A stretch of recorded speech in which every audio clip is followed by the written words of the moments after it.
জুলাই সনদ নিয়ে বা আমরা যখন ঐকমত্য কমিশনে কথা বললাম এবং সেদিন যখন আসলে এই নারী বিষয় নিয়ে কথা হলো, সেদিন আমি রাজনৈতিক দলগুলোর মধ্যে একটা ঐক্য দেখতে পেয়েছি।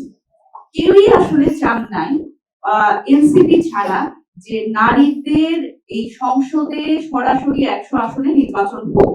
এবং আমরা বলছিলাম যে এই 100 আসনে সরাসরি নির্বাচন হতে হবে, প্রক্রিয়াটা কি হবে এটা নিয়ে আমাদের আলোচনা হতে পারে। কিন্তু সেদিন দেখলাম যে পুরোনো রাজনৈতিক দলগুলো তারা কোনোভাবেই এটা মানতে রাজি না এবং তারা বলেই দিলেন এক সময় যে এটি বাংলাদেশের যে রাজনৈতিক বাস্তবতা সেখানে সম্ভব না, নারীদের 100 আসনে সরাসরি নির্বাচন সম্ভব না।